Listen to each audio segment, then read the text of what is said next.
आज के वीडियो में हम लोग समझते हैं कि एटॉमिक नंबर क्या होता है। तो एटॉमिक नंबर को हम लोग जेड से रिप्रेजेंट करते हैं, कैपिटल जेड से। यदि एटॉमिक नंबर के डेफिनेशन को देखें तो हम बोल सकते हैं कि it is the number of proton present in the nucleus, या it is the number of proton in the nucleus. मतलब आपका जो है ये एटम है, इस एटम में जो सेंट्रल पार्ट है वहाँ पे प्रोटॉन प्रेजेंट होते हैं। तो यहाँ पे कितने नंबर ऑफ प्रोटॉन प्रेजेंट होंगे किसी एटम के, वही उसका एटॉमिक नंबर होता है। जैसे हाइड्रोजन की बात करें तो हाइड्रोजन का यहाँ पे प्रोटॉन जो होगा ओनली 1 होगा, इसलिए यहाँ पे इसकी एटॉमिक नंबर जो होगी वो 1 होगी। इसी तरह ऑक्सीजन की मैं बात करूं तो ऑक्सीजन का एटॉमिक नंबर 8 है। मतलब यहाँ पर जो है ऑक्सीजन के नंबर ऑफ प्रोटॉन्स जो होंगे वो 8 होंगे, इसलिए यहाँ पर एटॉमिक नंबर ऑक्सीजन का 8 होगा। इन द सेम मैनर यदि नाइट्रोजन की बात करूं तो नाइट्रोजन का एटॉमिक नंबर 7 होगा, क्योंकि यहाँ पर इसके 7 नंबर ऑफ प्रोटॉन्स इस सेंट्रल पार्ट में होंगे। तो इस तरह करके हम लोग एटॉमिक नंबर को डिफाइन करते हैं। लेकिन कुछ लोग ऐसे भी डिफाइन करते हैं, sometimes it can also be defined as it is the number of electrons in the extra nuclear part. तो सबसे पहले तो एक्स्ट्रा न्यूक्लियर पार्ट का मतलब ये होता है, यहाँ पे किसी एटम के एक्चुअल में 2 पार्ट होते हैं, एक इंट्रा न्यूक्लियर, एक एक्स्ट्रा न्यूक्लियर। इंट्रा न्यूक्लियर मतलब न्यूक्लियस के अंदर के पार्ट को इंट्रा न्यूक्लियर बोलते हैं, और न्यूक्लियस के बाहर वाले पार्ट को हम लोग एक्स्ट्रा न्यूक्लियर पार्ट बोलते हैं। तो एक्स्ट्रा न्यूक्लियर पार्ट में इलेक्ट्रॉन जो है इस ऑर्बिट पे revolve around the nucleus, nucleus के चारों तरफ जो है ये रिवॉल्व करते रहते हैं। तो यहाँ पर लेकिन ये जो है तभी ये इम्प्लीमेंट कर पाओगे जब ये न्यूट्रल एटम होगा।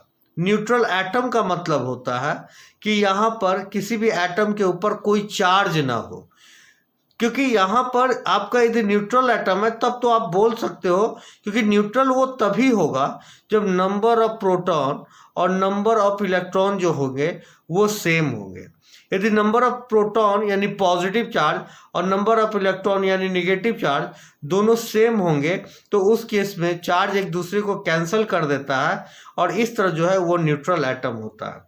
लेकिन कभी ऐसा भी होता है कि जो नंबर ऑफ प्रोटॉन होते हैं और नंबर ऑफ इलेक्ट्रॉन जब न्यूट्रल एटम ना हो तो उस केस में ये डेफिनेशन को आप नहीं लिखोगे। इसीलिए यदि एटॉमिक नंबर का जो है परमानेंट यदि कोई डेफिनेशन है तो नंबर ऑफ प्रोटॉन ही है जो इन द न्यूक्लियस।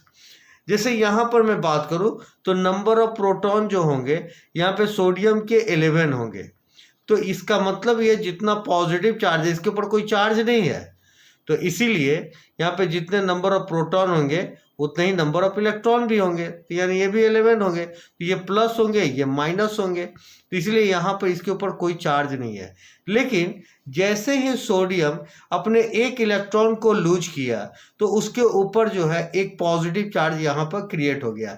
तो इसका मतलब ये हुआ कि नंबर ऑफ प्रोटॉन्स तो 11 रहेंगे, लेकिन जो नंबर ऑफ इलेक्ट्रॉन है चूंकि इसने अपने एक इलेक्ट्रॉन को लूज किया है तो उस केस में इसके पास नंबर ऑफ जो इलेक्ट्रॉन होंगे वो 10 हो जाएंगे।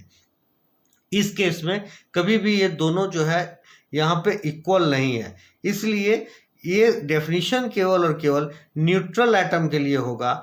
जिसके ऊपर पॉजिटिव या नेगेटिव चार्ज हो उसके लिए ये वाला डेफिनेशन अप्लीकेबल नहीं है। इन द सेम मैनर यदि मैग्नीशियम की बात करूँ तो यहाँ पर इसके नंबर ऑफ प्रोटॉन्स 12 हैं, तो नंबर ऑफ इलेक्ट्रॉन्स भी यहाँ पे 12 है, तो आप इसको पॉजिटिव नेगेटिव कर सकते हो। मैग्नीशियम यदि 2+ चार्ज यहाँ पे दिखा रहा है तो इसका मतलब ये इसने 2 इलेक्ट्रॉन को लूज किया होगा, तो यानी कि यहाँ पर जो है ये -10 हो जाएगा जबकि ये +12 रहेगा। इसीलिए जो है यहाँ पे इसी तरह हम लोग Cl की बात करें तो ये +17 है, ये -17 है, यानी एटॉमिक नंबर इनके +17 है तो यहाँ -17 होंगे। लेकिन जैसे ही Cl माइनस होगा तो ये -18 हो जाएंगे, क्योंकि इसने एक इलेक्ट्रॉन को एक्सेप्ट कर लिया है, और यहाँ पर देखिए ये +17 ही होंगे। तो इस तरह करके हम लोग एटॉमिक नंबर को डिफाइन करते हैं। बस एक बात को ध्यान में रखना है कि जो नंबर ऑफ प्रोटॉन्स होते हैं इन द न्यूक्लियस ये इसका परमानेंट जो है डेफिनेशन है। आप यदि लिखना चाहते हो number of electrons in the extra nuclear part तो इस केस में इसका न्यूट्रल होना जरूरी है। यदि ये न्यूट्रल नहीं है तो ये डेफिनेशन फिर गलत हो जाएगा, क्योंकि यहाँ पे जिसके ऊपर भी चार्ज आएगा उस केस में ना तो प्रोटॉन और इलेक्ट्रॉन दोनों इक्वल नहीं होंगे, तो इस केस में ये डेफिनेशन जो है फेल हो जाएगा। चलिए आगे बढ़ते हैं और एटॉमिक नंबर के कुछ इम्पॉर्टेंट फीचर्स की बात करते हैं।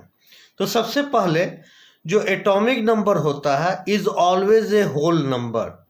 मतलब क्या हुआ कि जो इसके प्रोटॉन, जैसे मान लीजिए यहाँ पर कोई एटम है, इस एटम में जो प्रोटॉन प्रेजेंट होते हैं वो एक्चुअल में होल नंबर होते हैं।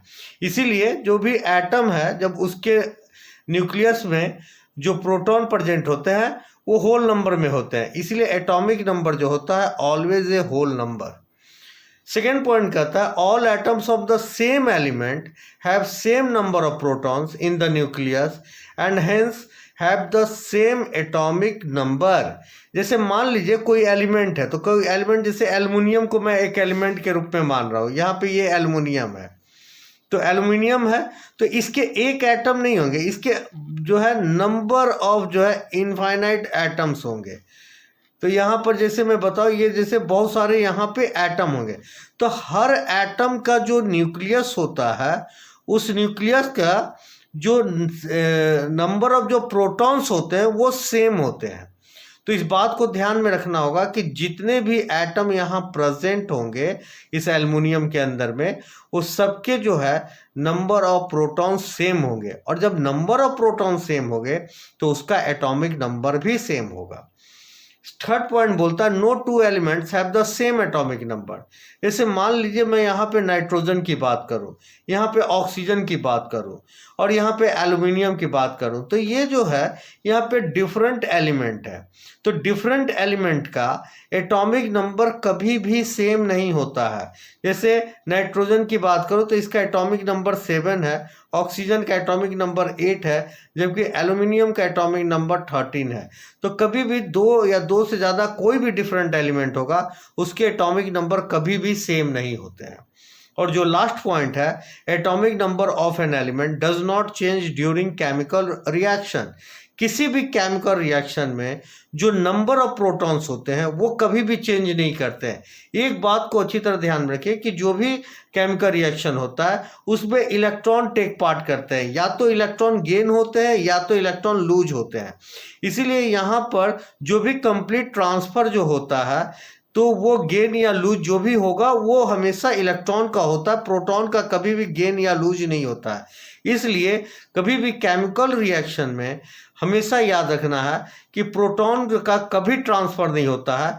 इसीलिए atomic number of an element does not change during chemical reaction. तो ये कंप्लीट कंसेप्ट हुआ एटॉमिक नंबर का।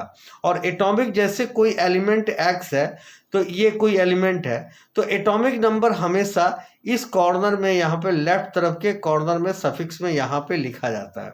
तो यहाँ पर जेड से जैसे रिप्रेजेंट करते हैं, तो एटॉमिक नंबर जब, इसीलिए नाइट्रोजन है, नाइट्रोजन का एटॉमिक नंबर मैंने इसी तरीके से लिखा है।